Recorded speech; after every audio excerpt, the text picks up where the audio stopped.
Slowly but surely, the world is transitioning from fossil fuels to renewables. You can see that on the roads in the form of electrical vehicles, in the suburbs with the solar panels on top of the roofs, electric snowblowers and lawnmowers, solar-powered lights in the backyard and the front yard, windmills along the freeways, and tons of job opportunities in the renewable space. In this video, I'm going to discuss the implications of the transition from fossil fuels to renewables for engineers in general and electrical engineers, and more specifically, power systems engineers. You might have come across this saying that the only thing that is constant is change. And that is very true. Change can induce anxiety. It can be frightening. It can be stressful. But at the same time, it can also bring about opportunities. And for those of us who can anticipate the change, it can be the best thing that happens to us. In my personal opinion, and based on my research, the transition from oil and gas to renewables will not be like a light switch that will be turned off. It will be slow and drawn out.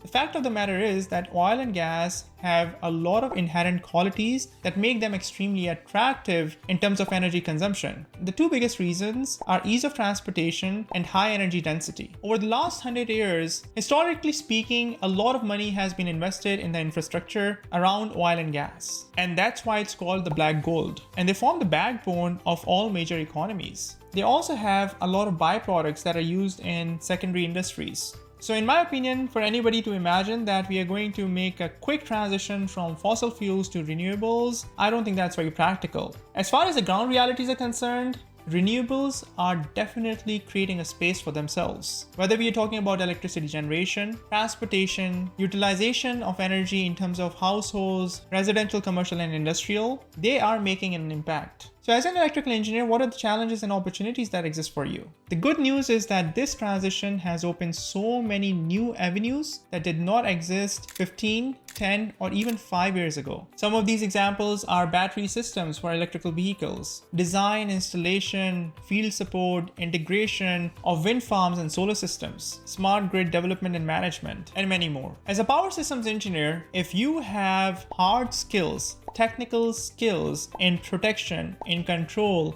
in equipment sizing, equipment specification, designing, layout, commissioning, field support, maintenance, troubleshooting, operations, engineering management, project management. And your skills are not limited to industries of yesterday only, but also industries of today and tomorrow. I help electrical engineers in the US prepare for FE electrical exam and the P power exam. These are the two exams that they need to take in order to become licensed engineers. A lot of students go through my program, become licensed professional engineers, and I stay in touch with my students. And based on the feedback that I receive from my students on a regular basis, there's so many roles and opportunities that are opening in renewable space. And the interesting thing about it is that most of the individuals who are entering this space right now don't come with 20-30 years of experience. If you have 5 years of experience working in the solar and wind space, you're considered an expert, especially if those are complicated and interesting projects. And even if you're just entering in this space, given the fact that a lot of other people are relatively new, you can still establish yourself as an expert very, very quickly. Interfacing with different disciplines. For example, when you're working on a renewable project, you will have to interact with structural engineers, civil engineers, environmental engineers, mechanical engineers. So if you have worked on multidisciplinary projects, this experience will also carry over. Because your new employer would recognize that I won't have to babysit this person, how to interact with multiple stakeholders. Your knowledge of electrical safety will also carry 100%. I personally cannot think of any role within power systems industry where you're not expected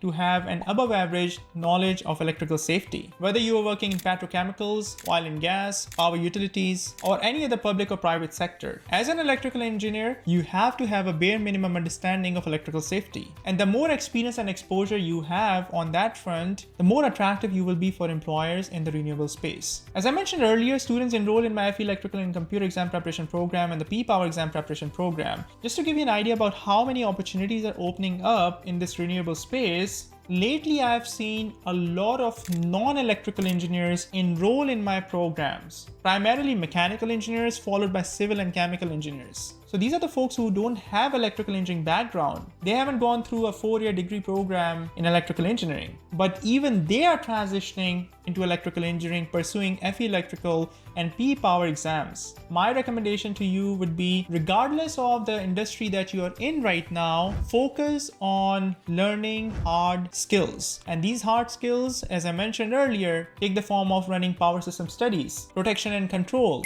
knowledge of codes and standards, and other similar roles and responsibilities as a power systems engineer. So as a power systems engineer, as an electrical engineer, I would actually embrace this transition, make sure that I am developing skills that are in demand for my current employer, for my current industry, but at the same time, I'll make sure that I'm preparing myself for future opportunities in the renewable sector. I'd love to hear your thoughts about opportunities in renewable space as an electrical engineer. If you're a professional already working in the industry, feel free to share some tips and recommendations for folks who want to make this transition. Thanks again for watching, and I look forward to seeing you in the next video. If you like this video, then please don't forget to subscribe to this channel. Feel free to ask me any questions in the comment section of this video below. You can find tons of success stories of my FE Electrical and PE Power students over here. And if you want to learn more about preparation of FE Electrical and Computer exam and the PE Power exam, then check out these playlists over here. Thanks for watching, and I'll see you soon in the next video.